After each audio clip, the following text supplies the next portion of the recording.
Okay, good morning, dear children. Today we are going to learn the subject managerial economics. And yesterday we had studied just the introduction to managerial economics, right? And we had studied what is economics and the different definitions of economics, right? We had studied 4 different definitions, that is wealth definition given by Adam Smith, welfare definition that is given by Marshall, Robbins definition that is scarcity definition, and the last definition is growth definition that is given by Samuelson, right? Today we are going to learn a new topic, that is branches of economics. Okay, branches of economics. Ragnar Frisch എന്ന് പറയുന്ന ഒരു famous economist classified the economics into 2 types or into 2 branches.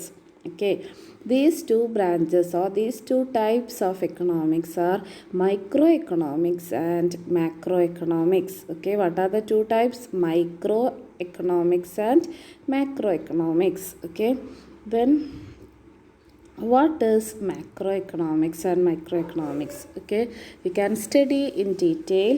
Macro means in large, right. Macro എന്ന് പറഞ്ഞാൽ എന്താ? Large, അല്ലെങ്കിൽ ഒരുപാടുള്ളതിനെയാണ് നമ്മൾ macro എന്ന് പറയുന്നത്, അല്ലേ? അപ്പോൾ മാക്രോ എക്കണോമിക്സ് എന്ന് പറയുന്നത് തന്നെ എൻറ്റയർ എക്കണോമീനെ കുറിച്ച് പഠിക്കുന്നതിനെയാണ് മാക്രോ എക്കണോമിക്സ്, അല്ലെങ്കിൽ ഒരു എൻറ്റയർ കൺട്രീനെ കുറിച്ച് പഠിക്കുന്നതിനെയാണ് മാക്രോ എക്കണോമിക്സ് എന്ന് പറയുന്നത്. Okay, if you are studying about a particular country as a whole, ഒരു കൺട്രീനെ കുറിച്ച് ഒരു കൺട്രിയിൽ പല കാര്യങ്ങളും ഉണ്ടായിരിക്കും, അല്ലേ?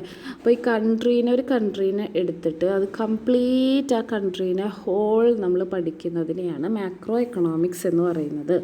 ഓക്കെ, ഒരു കൺട്രിയുടെ കംപ്ലീറ്റ് ഇൻകം എന്താണ്, ആ ഒരു കൺട്രിയുടെ ഡിമാൻഡ് എങ്ങനെയാണ്, ആ കൺട്രിയുടെ സപ്ലൈ എങ്ങനെയാണ്, ആ കൺട്രിയുടെ പ്രൈസ് ലെവൽ എങ്ങനെയാണ്, അങ്ങനെ ആ കൺട്രീന് റിലേറ്റഡ് ആയിട്ടുള്ള കംപ്ലീറ്റ് കാര്യങ്ങൾ നമ്മൾ പഠിക്കുന്നതിനെയാണ് മാക്രോ എക്കണോമിക്സ് എന്ന് പറയുന്നത്. ഓക്കെ, ഇവിടെ എൻറ്റയർ എക്കണോമിയാണ് നമ്മളിവിടെ എന്ത് ചെയ്യുന്നത്? സ്റ്റഡി ചെയ്യുന്നത്. ഓക്കെ, അപ്പം ഇവിടെ that is macroeconomic study of the entire economy. The next one is the microeconomics. Microeconomics എന്ന് പറഞ്ഞാൽ തന്നെ എന്താണ്? സ്മോൾ, അല്ലേ? ടൈനി ഒബ്ജക്ട്സിനെയാണ് നമ്മൾ എന്ത് ചെയ്യുന്നത്? മൈക്രോ എന്ന് പറയുന്നത്, അല്ലേ?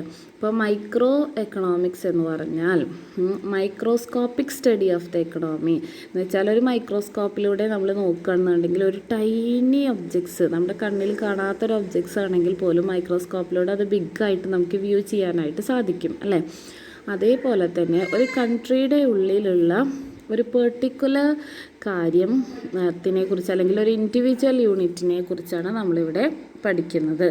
ഓക്കെ, അതുകൊണ്ടാണ് ഇതിനെ മൈക്രോസ്കോപ്പിക് സ്റ്റഡി എന്ന് പറയുന്നത്. ഇപ്പോൾ ഒരു കൺട്രിയിലെ ഒരു പെർട്ടിക്കുലർ അല്ലെങ്കിൽ ഒരു ഇൻഡിവിജ്വൽ കൺസ്യൂമർ അല്ലെങ്കിൽ ഒരു ഇൻഡിവിജ്വൽ ഫേം അല്ലെങ്കിൽ ഒരു ഇൻഡിവിജ്വൽ കമ്പനീനെ, ഒരു പെർട്ടിക്കുലർ കമ്പനീനെ കുറിച്ച് നമ്മൾ പഠിക്കുകയാണെങ്കിൽ അതിനെയാണ് മൈക്രോ എക്കണോമിക്സ് എന്ന് പറയുന്നത്. എങ്ങനെയാണ് ഒരു ഇൻഡിവിജ്വൽ ചൂസ് ചെയ്യുക, എങ്ങനെയാണ് ഒരു ഇൻഡിവിജ്വൽ പ്രൊഡക്റ്റ് പർച്ചേസ് ചെയ്യുന്നത്, എങ്ങനെയാണ് ആ ഇൻഡിവിജ്വലിൻ്റെ ഇൻകം, എങ്ങനെയാണ് ആ ഇൻഡിവിജ്വലിൻ്റെ ഡിമാൻഡ്, എങ്ങനെയാണ് ആ എങ്ങനെയൊക്കെയാണ് പ്രൊഡക്റ്റ് കിട്ടുന്നത്, അല്ലെങ്കിൽ ഒരു പെർട്ടിക്കുലർ കമ്പനിയുടെ പ്രൈസ് ലെവൽ, അങ്ങനെ നമ്മൾ ഒരു പെർട്ടിക്കുലർ തിങ്ങിനെ ഫോക്കസ് ചെയ്ത് പഠിക്കുന്നതിനെയാണ് മൈക്രോ എക്കണോമിക്സ് എന്ന് പറയുന്നത്. ഓക്കെ, അതുകൊണ്ട് ഒരു സിംഗിൾ യൂണിറ്റിനെ കുറിച്ച് പഠിക്കുന്നതിനാണ് മൈക്രോ എക്കണോമിക്സ് എന്ന് പറയുന്നത്. So it is also known as price theory അല്ലെങ്കിൽ തിയറി ഓഫ് ഫേം. ഒരു പെർട്ടിക്കുലർ കമ്പനിയുടെ പ്രൈസിനെ കുറിച്ച് പഠിക്കുക, അല്ലെങ്കിൽ ഒരു പെർട്ടിക്കുലർ ഫേമിനെ കുറിച്ച് പഠിക്കുക. ഓക്കെ, ഇതിനെയാണ് എന്ത് പറയുന്നത്? മൈക്രോ എക്കണോമിക്സ് എന്ന് പറയുന്നത്. ഓക്കെ, അപ്പോൾ മാക്രോ എന്ന് പറഞ്ഞാൽ എൻറ്റയർ എക്കണോമിനെ കുറിച്ച് പഠിക്കുന്നതും മൈക്രോ എന്ന് പറഞ്ഞാൽ എന്താണ്? എക്കണോമിയിലെ ഒരു സിംഗിൾ യൂണിറ്റിനെ കുറിച്ച് പഠിക്കുന്നതിനെയാണ് മൈക്രോ എക്കണോമിക്സ് എന്ന് പറയുന്നത്. Okay, next we can have A look at differences between the micro economics and macro economics. Okay, the differences between microeconomics and macroeconomics. Microeconomics എന്ന് പറഞ്ഞാൽ എന്താണ്? നമ്മൾ പറഞ്ഞു, ഒരു ഇൻഡിവിജ്വൽ യൂണിറ്റിനെ കുറിച്ച് പഠിക്കുന്നതിനെയാണ് മൈക്രോ എക്കണോമിക്സ്.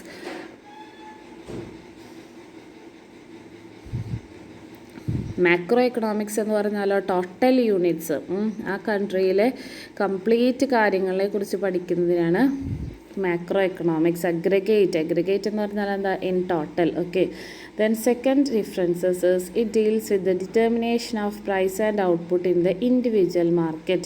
ഇപ്പോൾ ഒരു പെർട്ടിക്കുലർ മാർക്കറ്റിനെ കുറിച്ച് പഠിക്കുകയാണ്. ഇപ്പോൾ നമ്മുടെ ഒരു തൃശ്ശൂരിലെ മാർക്കറ്റ്, അല്ലെങ്കിൽ ഒരു എറണാകുളം മാർക്കറ്റ്, അല്ലെങ്കിൽ ഒരു കൊച്ചിൻ മാർക്കറ്റിനെ കുറിച്ച് പഠിക്കുന്നു, അതല്ലെങ്കിൽ നമ്മളൊരു പാലക്കാട് മാർക്കറ്റിനെ കുറിച്ച് പഠിക്കുന്നു. അങ്ങനെ ഒരു ഇൻഡിവിജ്വൽ മാർക്കറ്റിനെ കുറിച്ച് പഠിക്കുന്നതിനെയാണ് micro economics. But macro economics എന്ന് പറഞ്ഞാൽ എന്താണ്, ആ കൺട്രിയുടെ കംപ്ലീറ്റ് പ്രൈസ് ലെവൽ, ഒരു കൺട്രിയുടെ ഉള്ളിൽ ഡിഫറെൻറ്റ് മാർക്കറ്റ്സ് ഉണ്ടായിരിക്കും അല്ലേ, അപ്പോൾ അതിനെയൊക്കെ കുറിച്ച് പഠിച്ചിട്ട് ഒരു ജനറൽ പ്രൈസ് ലെവൽ അല്ലെങ്കിൽ നാഷണൽ ഔട്ട്പുട്ട് എന്താണ് എന്നാണ് അവിടെ പഠിക്കുന്നത്. Okay, third differences is it helps in the individual consumer, firm or industry in achieving the optimum situation. Okay, ഒരു പെർട്ടിക്കുലർ ഫേമിൻ്റെ അച്ചീവ്മെൻറ്റ് അല്ലെങ്കിൽ ഒരു പെർട്ടിക്കുലർ ഇൻഡിവിജ്വലിൻ്റെ അച്ചീവ്മെൻറ്റ്, അതിനെയാണ് ഇവിടെ എന്ത് ചെയ്യുന്നത്, ഫോക്കസ് ചെയ്തിട്ട് ആ ഒരു അവരുടെ അച്ചീവ്മെൻറ്റ് അച്ചീവ് ചെയ്യാനായിട്ട് അല്ലെങ്കിൽ അവരുടെ ഡ്രീംസ് അച്ചീവ് ചെയ്യാനായിട്ട് ഹെൽപ്പ് ചെയ്യുന്നതാണ് micro economics. Okay,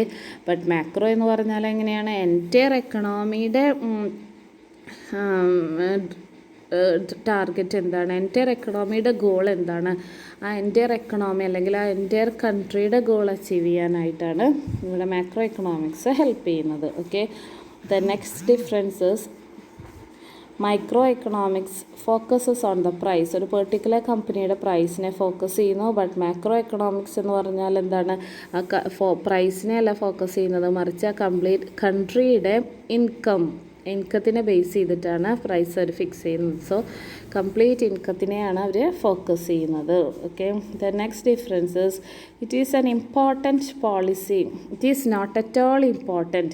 micro economics is not at all important in policy formulation at national or international level. അല്ലേ, നമ്മളൊരു ഇൻഡിവിജ്വലിനെ കുറിച്ച് പഠിക്കുകയാണ്, കേരളത്തിലെ ഒരു ഇൻഡിവിജ്വലിനെ കുറിച്ച് അല്ലെങ്കിൽ ഒരു പെർട്ടിക്കുലർ മാർക്കറ്റിനെ കുറിച്ച് പഠിക്കുകയാണെങ്കിൽ അത് ഇന്ത്യയുടെ മാർക്കറ്റിനെയും അതേപോലെ ഇൻ്റർനാഷണൽ മാർക്കറ്റിനെയും അത് ഹെൽപ്പ് ചെയ്യുമോ? ഇല്ല, ഒരിക്കലും ഹെൽപ്പ് ചെയ്യില്ല അല്ലേ.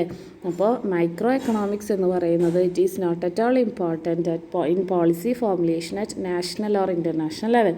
ബട്ട് മാക്രോ എക്കണോമിക്സ് എന്ന് പറയുന്നത് എന്താണ്, നമ്മൾ ഹോൾ കൺട്രീനെ കുറിച്ച് പഠിക്കുകയാണ് അല്ലേ. So it is very helpful in policy formulation in national, അതേപോലെ തന്നെ ഇൻ്റർനാഷണൽ ലെവലിനും ഇത് ഹെൽപ്പ് ചെയ്യുന്നുണ്ട്. Okay, the next difference is it aims at efficient allocation and use of resources. ഒരു കമ്പനീനെ മാത്രം ഫോക്കസ് ചെയ്യുമ്പോൾ ആ കമ്പനിയുടെ ഉള്ളിൽ എന്തെല്ലാം റിസോഴ്സസ് ഉണ്ട് എന്നുള്ളതാണ് അവർ ഫോക്കസ് ചെയ്യുന്നത്. ആ റിസോഴ്സസ് ഒട്ടും വേസ്റ്റ് ചെയ്യാതെ അലോക്കേറ്റ് ചെയ്യാനായിട്ട് മൈക്രോ എക്കണോമിക്സിലൂടെ സാധിക്കുന്നു. ബട്ട് മാക്രോ എക്കണോമിക്സ് എന്ന് പറഞ്ഞാൽ ഒരു കമ്പനീനെയാണോ ഫോക്കസ് ചെയ്യുന്നത്? അല്ല, മറിച്ച് ഒരു കൺട്രീനെയാണ് അവർ ഫോക്കസ് ചെയ്യുന്നത്. അതുകൊണ്ട് തന്നെ ഹോൾ റിസോഴ്സസ് അല്ലെങ്കിൽ ഫുൾ റിസോഴ്സസും അവരെന്ത് ചെയ്യുന്നുണ്ട്, ഫോക്കസ് ചെയ്യുന്നുണ്ട്.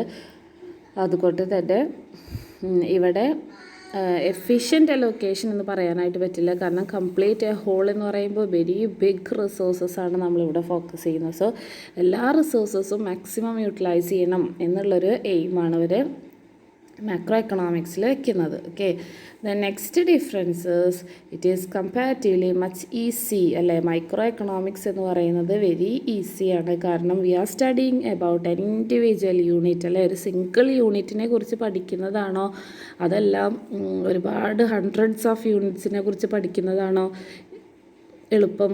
ഒരു സിംഗിൾ യൂണിറ്റിനെ കുറിച്ച് പഠിക്കുന്നതാണ് ഏറ്റവും എളുപ്പം അല്ലേ.